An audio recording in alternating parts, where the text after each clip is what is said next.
إن الحمد لله نحمده ونستعينه ونستغفره ونعوذ بالله من شرور أنفسنا وسيئات أعمالنا من يهده الله فلا مضل له ومن يضلل فلا هادي له أشهد أن لا إله إلا الله وحده لا شريك له وأشهد أن محمدا عبده ورسوله يا أيها الذين آمنوا اتقوا الله حق تقاته ولا تموتن إلا وأنتم مسلمون يا أيها الناس اتقوا ربكم الذي خلقكم من نفس واحدة وخلق منها زوجها وبث منهما رجالا كثيرا ونساء واتقوا الله الذي تساءلون به والأرحام إن الله كان عليكم رقيبا يا أيها الذين آمنوا اتقوا الله وقولوا قولا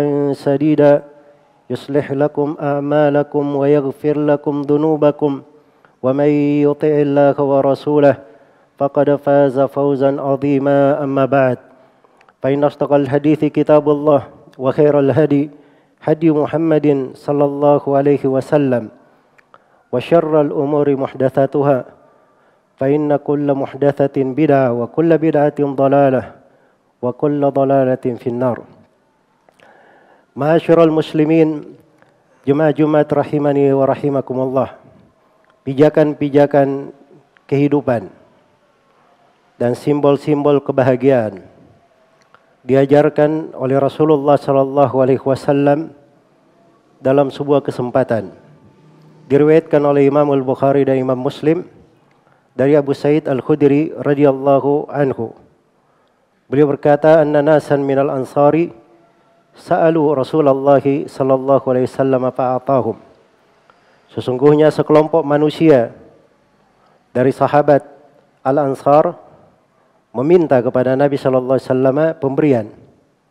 Maksudnya dari Baitul Mal, dari harta yang berada di sisi Rasulullah sallallahu alaihi wasallam. Maka Nabi memberi kepada mereka. Thumma sa'aluhu fa'atahum. Kemudian mereka minta lagi. Lalu Nabi memberinya. Thumma sa'aluhu fa'atahum. Kemudian mereka minta lagi. Lalu Nabi kembali memberi mereka. Hatta nafida ma indahu. Sampai habis seluruh harta yang berada di sisi beliau. Kemudian beliau bertutur dengan wejangan yang agung. Pijakan-pijakan kehidupan yang sangat berharga. Kata beliau, innahu lam yakun syai'un minal khairi indi falan addakhirahu ankum.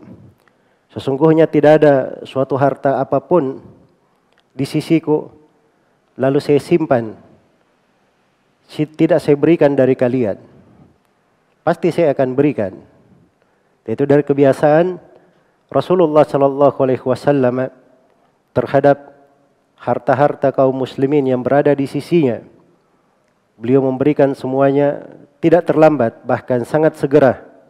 Hingga kalaupun beliau lupa, pernah suatu hari beliau memperingkas salatnya, kemudian segera masuk ke rumahnya dan keluar membawa potongan-potongan emas yang lupa beliau bagikan. Maka Nabi sallallahu alaihi wasallam setelah itu memberikan wejangannya. Kata beliau, "Wa may yasta'if yu'iffahullah, wa may yastagni yughnihillah, wa may yatasabbar yusabbirhullah, wa ma u'tiya ahadun ata'an khairan wa awsa minas sabr." Kata beliau, barang siapa yang menjaga kehormatan dirinya, menjaga iffahnya, maka Allah akan menjaganya. Menetapkan iffah untuk dirinya. Dan barang siapa yang merasa cukup, Allah akan mencukupinya. Dan barang siapa yang bersabar, Allah akan menjadikannya sebagai seorang hamba yang bersabar. Dan tidaklah seorang itu diberi sebuah pemberian yang lebih baik dan lebih luas daripada kesabaran. Inilah 3 pijakan kehidupan sangat bernilai dan sangat berharga.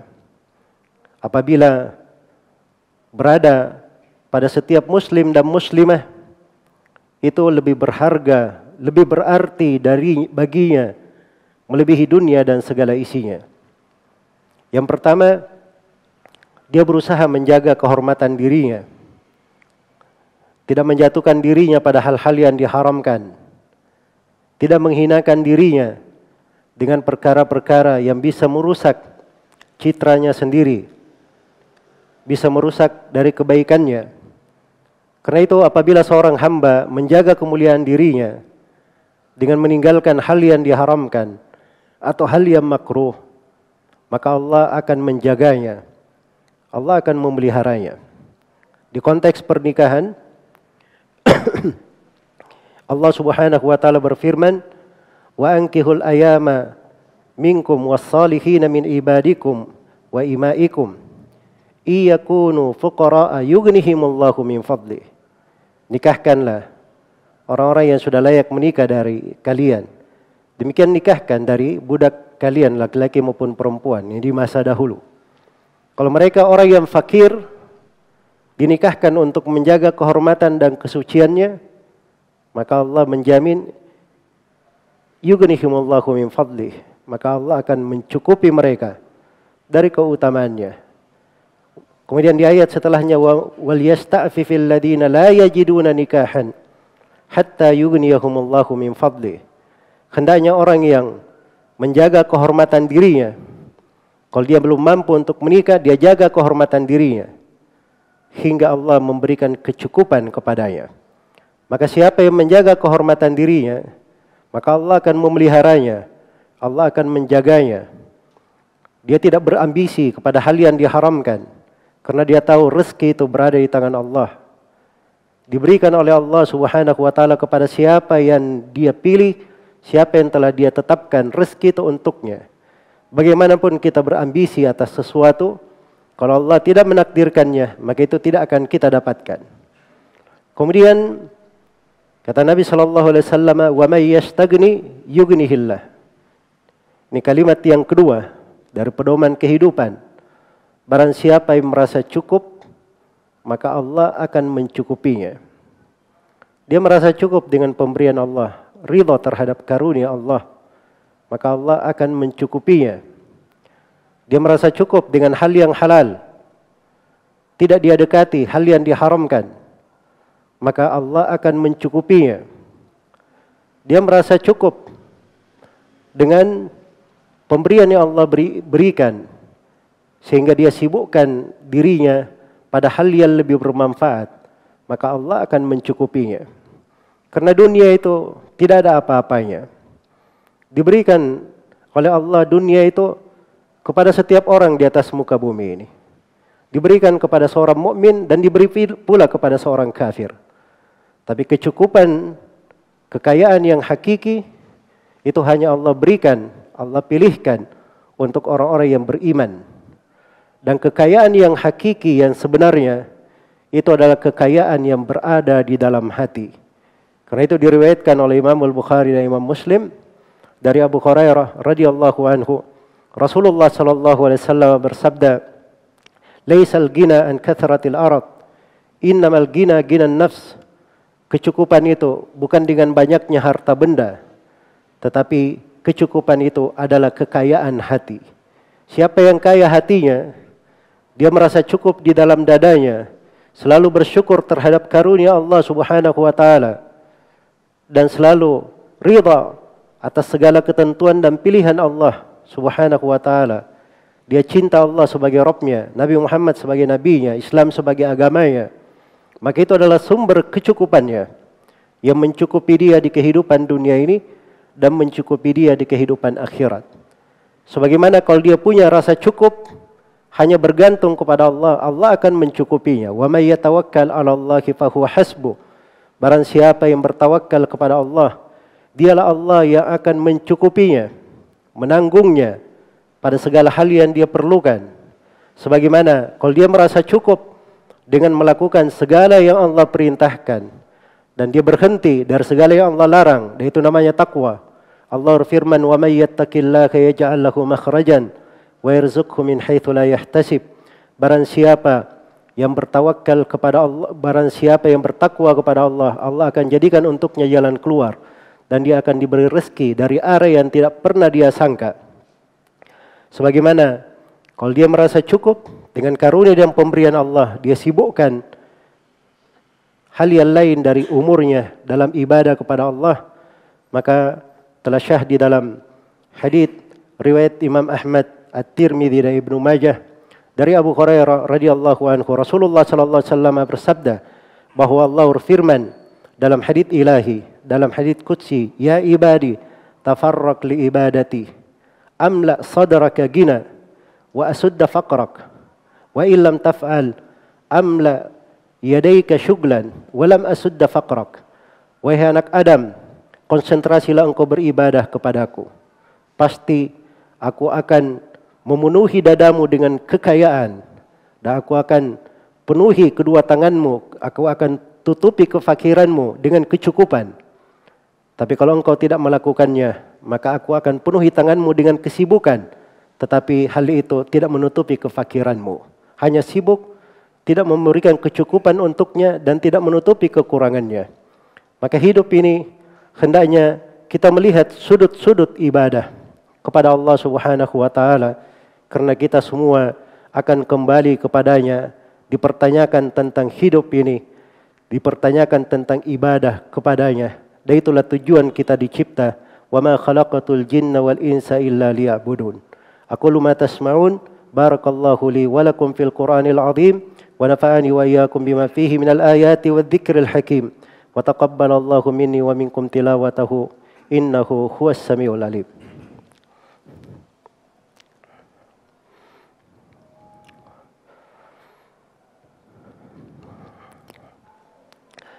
Alhamdulillahi ala ihsani wa syukru lahu ala taufiqihi wa amtinani. Asyhadu an la ilaha illallah wahdahu la syarika lah ta'ziman li sya'ni wa asyhadu anna Muhammadan abduhu wa rasuluh ad-da'i ila ridwani sallallahu alaihi wa ala alihi wa ashabihi wa ikhwanihi amma ba'd. Kaum muslimin Jumat rahimani wa rahimakumullah. Kemudian wejangan Nabi sallallahu alaihi wasallam yang ketiga, wa may yatasabbar yusabbirhu Allah. Tidaklah seorang hamba itu bersabar, berusaha untuk bersabar, kecuali Allah akan menjadikannya sebagai seorang yang bersabar. Segala sesuatu itu harus kita memulai, harus kita melangkah, berjalan pada hal yang baik yang ingin kita capai. Kalau kita sudah mulai melangkah dengan kejujuran, maka Allah akan memudahkannya. Siapa yang menjaga kehormatannya, Allah akan menjaga kehormatan dia. Siapa yang merasa cukup, Allah akan mencukupinya. Dan siapa yang berusaha bersabar, maka Allah akan menjadikannya sebagai seorang hamba yang bersabar. Sebagai seorang hamba yang bersabar. Kemudian untuk kesabaran ini, karena pentingnya dan luasnya pengaruhnya di dalam kehidupan, diterangkan oleh Nabi SAW kadar tambahan. Kata beliau, wa ma u'tiya ahadun ata'an khairan wa awsa'a minas sabr. Tidaklah seorang hamba itu diberi sebuah pemberian yang lebih baik dan lebih luas daripada kesabaran. Karena itu sabar adalah cahaya yang sangat terang, bisa menerangi segala sudut kehidupan dan bisa menyirnakan segala kegelapan yang bisa membahayakan kehidupan seorang hamba, sepanjang dia memiliki dari kesabaran. Sabar itu selalu datang dengan kebaikan. Sabar itu adalah rezeki yang sangat luas untuk seorang hamba. Karena itulah berusaha untuk bersabar, melangkah ke sana, maka Allah akan memudahkannya. Dan ini hadits juga kaidah di dalam beragama, bahwa seorang itu diberi dari jenis pahala sesuai jenis amalan yang dia lakukan. Dia punya amalan menjaga kehormatan diri, Allah balas dengan jenis pahala yang sama, dijaga kehormatan dirinya. Dia berusaha merasa cukup, punya kecukupan hati, dia ridha akan apa yang Allah berikan, merasa cukup dengan pemberian Allah, maka Allah akan mencukupinya dengan segala maknanya. Siapa yang bersabar, maka dia akan dijadikan sebagai seorang hamba yang bersabar. Tidak ada yang lebih indah dari wejangan-wejangan Nabi SAW yang tidak pernah berucap dari hawa nafsunya. Yang beliau ucapkan adalah wahyu yang diwahyukan, dan segala yang beliau ucapkan benar terjadi. Dan itulah yang akan didapatkan oleh seorang hamba. Karena itu hendaknya kita semua bertakwa kepada Allah Subhanahu wa taala. memegang erat dari wasiat-wasiat beliau dan wejangan-wejangan beliau yang sangat berharga. Semoga Allah Subhanahu wa taala menganugerahkan segala kebaikan untuk kita semua, mengukuhkan kita di atas keislaman dan sunnah di kehidupan dunia ini, di sakaratul maut, di alam kubur, dan tatkala kita semua berdiri di depannya pada hari kiamat. Innahu waliyyu dzalika wal qadiru alaih. Tsumma i'lamu rahimakumullah, innallaha amarakum bi amrin bada bihi bi nafsihi wa thanna bi malaikatihi al-musabbihati bi qudsi. Faqala jalla min qail, innallaha wa malaikatahu yusalluna 'alan nabi ya ayyuhalladzina amanu sallu 'alaihi wa sallimu taslima. Allahumma salli wa sallim ala nabiyyika wa rasulika Muhammad. وارض اللهم عن خلفائه الراشدين أبي بكر وعمر وعثمان وعلي وعن الصحابة أجمعين وأن معهم بفضلك وجودك وإحسانك يا أكرم الأكرمين يا ذا الجلال والإكرام. اللهم اغفر للمسلمين والمسلمات والمؤمنين والمؤمنات الأحياء منهم والأموات إنك سميع قريب مجيب الدعوات ويا قاضي الحاجات. اللهم أرنا الحق حقا وارزقنا اتباعه وارنا الباطل باطلا وارزقنا اجتنابه. اللهم آمنا في أوطاننا وأصلح ولاة أمورنا وارزقهم بطانة صالحة تعينهم على طاعتك يا أرحم الراحمين. اللهم من أرادنا وبلادنا بسوء فأشغله بنفسه واجعل كيده في نحره واجعل تدبيره تدميرا عليه يا قوي يا عزيز. اللهم ادفع عنا الوباء والبلاء والغلاء والزنا والربا والزلازل والمحن وسوء الفتن ما ظهر منها وما بطن برحمتك يا أرحم الراحمين. ربنا ظلمنا أنفسنا وإن لم تغفر لنا وترحمنا لنكونن من الخاسرين.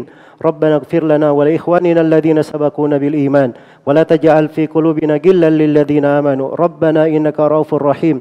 ربنا آتنا في الدنيا حسنة وفي الآخرة حسنة وقنا عذاب النار. عباد الله، إن الله يأمر بالعدل والإحسان وإيتاء ذي القربى وينهى عن الفحشاء والمنكر والبغي يعظكم لعلكم تذكرون. فاذكروا الله العظيم الجليل يذكركم واشكروه على نعمه يزدكم ولذكر الله أكبر والله يعلم ما تصنعون.